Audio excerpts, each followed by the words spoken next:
Selamat pagi, salam sejahtera buat kita semua.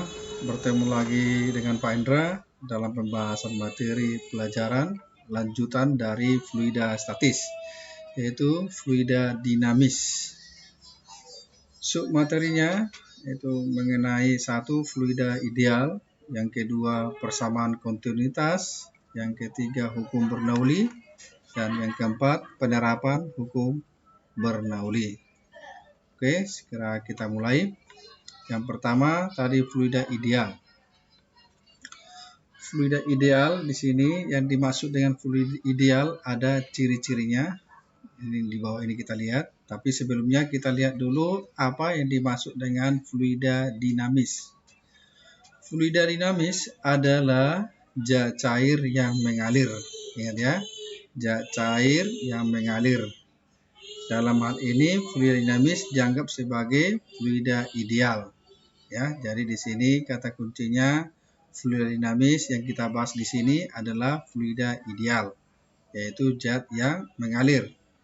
Nah, selanjutnya fluida ideal memiliki ciri-ciri sebagai berikut. Jadi yang dimaksud di sini ya, apa saja yang dimaksud dengan fluida ideal?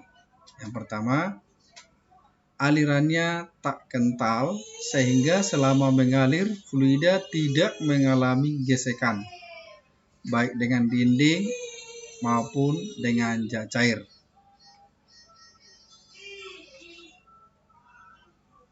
B.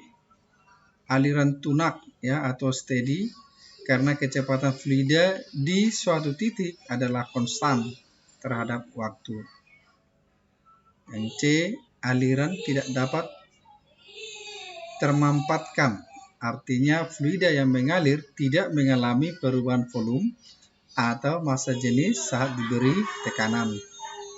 Yang keempat atau D, alirannya bersifat laminar sehingga kecepatan aliran pada sembarang titik tidak berubah terhadap waktu, baik besar maupun arahnya.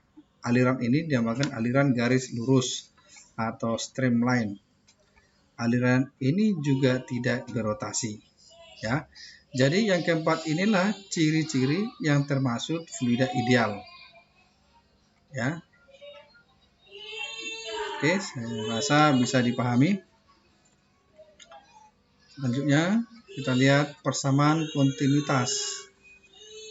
Persamaan kontinuitas yang pertama, yang bagian A kita lihat debit fluida. Apa itu debit fluida? Adalah banyaknya volume fluida yang bergerak atau mengalir dalam selang waktu tertentu. Rumusnya Q sama dengan V per T. Ya. V itu adalah volumenya, satuannya meter kubik. T itu adalah lama fluida ya, mengalir. Q itu debit. Jadi debit itu adalah banyaknya volume fluida yang bergerak dalam selang waktu tertentu. Ya, ingat ya. Kemudian yang B ada persamaan kontinuitas. Ya, ini yang B. Yang B, persamaan kontinuitas merupakan hukum kekekalan massa fluida yang mengalir dari pipa yang berpenampang berbeda. Ingat ya, kata kuncinya di sini fluida yang mengalir dari penampang yang berbeda. Misalkan fluida mengalir dari penampang besarnya A1 ke penampang kecil A2, maka kecepatan masing-masingnya V1 dan V2, sehingga dirumuskan A1 kali V1 sama dengan A2 kali V2, itu sama dengan konstan. Ya, inilah yang dikenal sebagai persamaan kontinuitas, ya, persamaan kontinuitas. Ya, perkalian luas penampang dengan kecepatannya sama dengan perkalian luas dengan penampang yang berbeda ya, kali kecepatannya sama dengan konstan. Oke, bisa dipahami. Kita lanjut slide berikutnya, yaitu hukum Bernoulli. Persamaan Bernoulli dapat diturunkan dari hukum-hukum dasar mekanik Newton, yaitu terutama usaha energi yang menyatakan bahwa usaha yang dilakukan pada sebuah sistem sama dengan perubahan energi kinetik dari sistem tersebut. Debit fluida adalah banyaknya volume fluida yang bergerak atau mengalir dalam selang waktu tertentu. Perhatikan di sini air yang masuk melalui pipa besar A1 dengan kecepatan P1 dengan tekanan udara di luar P1 pada ketinggian H1 di sini mengalir pada pipa melewati pipa yang kedua dengan luas penampangnya A2, kecepatannya V2 dengan tekanan udara ya P2 di ketinggian H2. Sehingga di sini berlaku persamaan atau rumus dari Bernoulli bahwa P ditambah setengah rho, ini rho, V kuadrat ditambah rho GH itu adalah konstan. Artinya, jika pada suatu titik, katakan pada kondisi 1, ya, kondisi 1 kita namakan P1 ditambah setengah rho V1 kuadrat ditambah rho GH1, ya, ini semua di ruas kiri itu pada posisi 1 sama dengan tekanan ya, tekanan di ruas di posisi kedua ya, posisi kedua di mana itu air yang keluar pada pipa yang kecil ya, P2 ditambah setengah rho V2 kuadrat ditambah rho GH2 ya, inilah rumusnya persamaan Bernoulli ya. Oke, kita lanjut. Sini keterangannya bahwa P adalah tekanan, ya tekanan itu ingat satuannya Newton per meter kuadrat atau Pascal, ya disingkat A. Kemudian rho itu massa jenis fluida, itu kilogram per meter kubik. Sedangkan V di sini kecepatan, ya kecil adalah kecepatan fluida, ya dengan satuan meter per sekon. Sedangkan H adalah tinggi dengan satuan meter. Kemudian kita lihat bagaimana penerapan hukum Bernoulli. Hukum Bernoulli dan persamaan kontinuitas dalam kehidupan sehari-hari dapat diterapkan. Nah, di sini dapat diterapkan dalam kehidupan sehari-hari ya untuk hukum Bernoulli ya dan persamaan kontinuitas, yaitu dilihat pada gaya angkat sayap pesawat, kemudian pipa Venturi, kemudian alat penyemprot nyamuk, kemudian tabung pitot, kemudian bejana berhubungan. Ya. Nah, dari sini nanti kita menjelaskan masing-masing ini dengan menerapkan penerapan hukum Bernoulli. Oke. Lanjut slide berikutnya. Pada gaya angkat sayap pesawat terbang, laju aliran fluida pada bagian atas sayap lebih besar daripada aliran fluida pada bagian bawah. Sehingga pada tekanan fluida pada bagian atas lebih kecil dari bagian bawahnya. Pada saat pesawat akan take off atau terbang, ya, naik ke atas.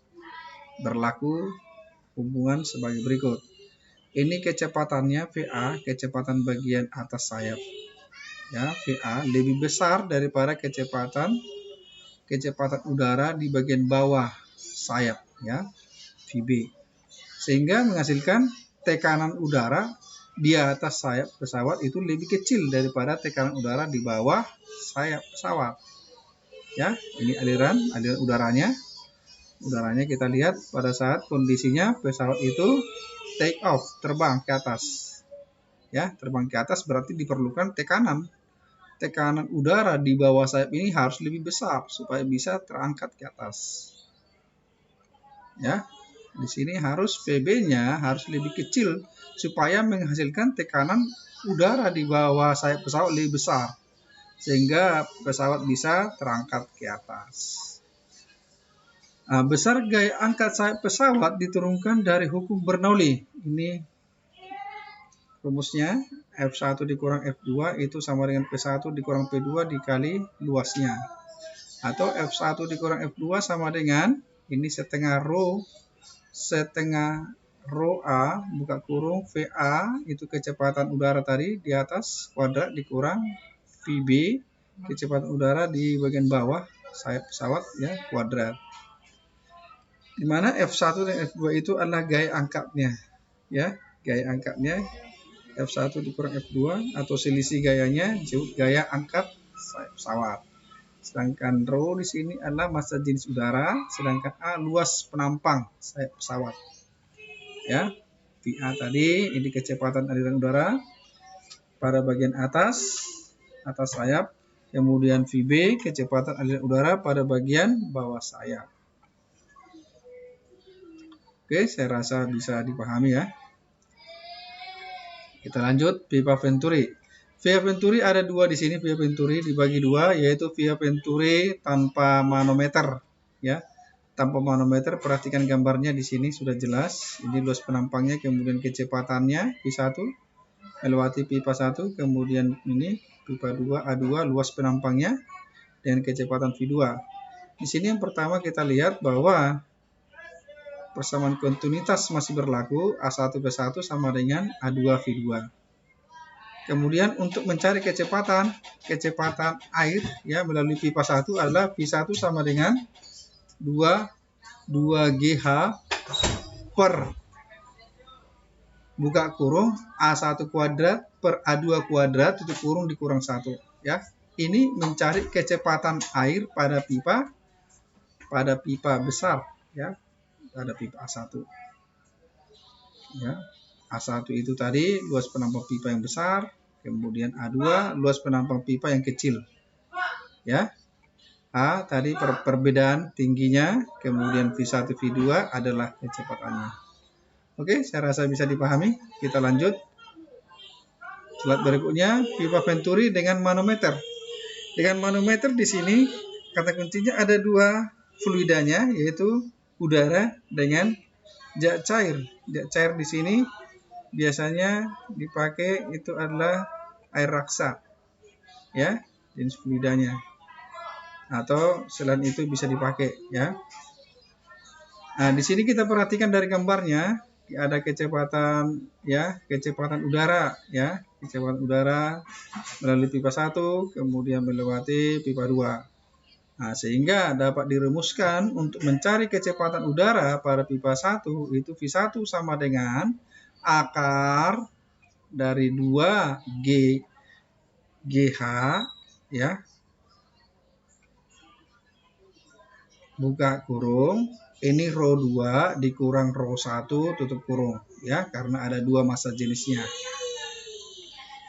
Per rho 1 buka kurung ya, rho 1 itu sebagai massa jenis udara kali A1 kuadrat per A2 kuadrat dikurang 1 tutup kurung ya. Inilah mencari kecepatan udara yang melalui pipa 1 yang besar ya, pada pipa Venturi dengan manometer. Ingat kalau dengan manometer menggunakan zat cair yang lain ya, bisa dipakai itu yaitu air raksa atau zat cair yang lain selain raksa ya. Itu di rho 2-nya. Rho 1-nya itu sebagai massa jenis udara. Oke, saya rasa nggak ada masalah. Kita lanjut ke slide berikutnya, yaitu yang C, tabung pitot. Alat ini juga dipakai untuk mengukur kecepatan aliran fluida dengan persamaan seperti berikut. Nah, ini ada persamaannya ya, di mana langsung di sini kecepatan ya, kecepatan aliran gas ya, kecepatan aliran ini memakai fluida gas ya. Kecepatan aliran gas V1 sama dengan akar dari 2 kali rho ini ya, rho raksa itu R raksa. Untuk fluida yang satu ini dipakai raksa ya, kali G kali H per rho U. Ini rho U ini adalah udara ya. Ini berlaku untuk tabung pitot ya, untuk mengukur kelajuan aliran gas ya. Dimana di sini kecepatan gas pada pipa 2 ini V2-nya 0 ya, V2-nya 0, sehingga yang ada itu hanya kecepatan aliran gas pada pipa yang satu ya, V1. Oke, saya rasa nggak ada masalah. Kita lanjutkan. Slide berikutnya yaitu alat penyemprot nyamuk. Nah, di sini kita lihat ada prinsip kerjanya sama dengan gaya angkat sayap pesawat, yaitu VA lebih besar daripada VB, ya. Maka dan PA tekanan di A-nya lebih kecil daripada tekanan di B, ya. Kalau kecepatannya besar, maka tekanannya kecil, ya, berbanding terbalik.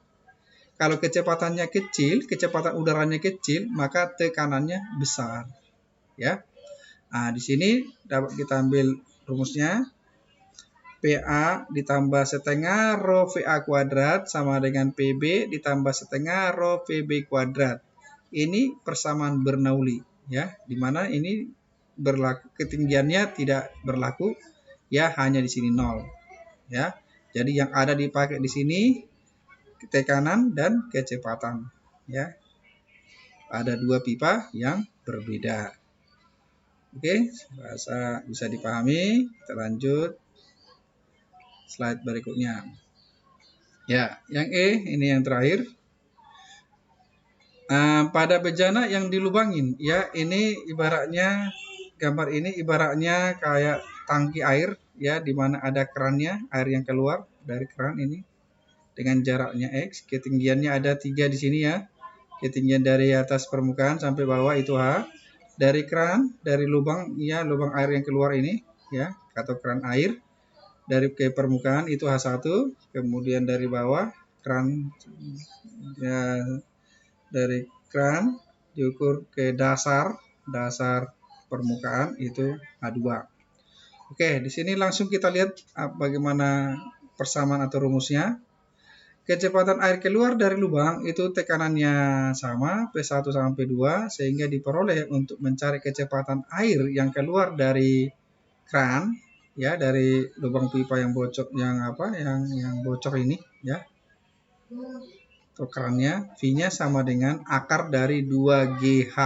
H yang mana dipakai itu H1, ya. H1 dari keran ke permukaan air, ya.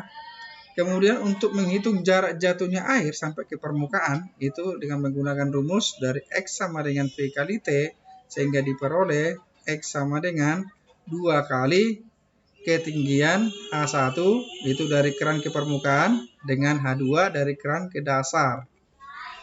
Ya, itu rumusnya. X sama dengan 2 kali akar H1 kali H2. Kemudian untuk mencari ketinggian H2, ya, boleh memakai rumus setengah GT kuadrat, sehingga T dapat ketemu di sini T sama dengan, ya, boleh T sama dengan akar, ya, 2GH 2, ya. T sama dengan akar karena ini kuadrat, ya, jadi akar kita buat T sama dengan akar dari, ya, 2H per G, ya. Saya ulangi, untuk mencari waktu sampai ke tanah, waktu airnya sampai ke tanah dengan memakai rumus ini, T sama dengan akar dari 2H per G, ya, dari rumus ini. Bisa kamu tulis sendiri, ya.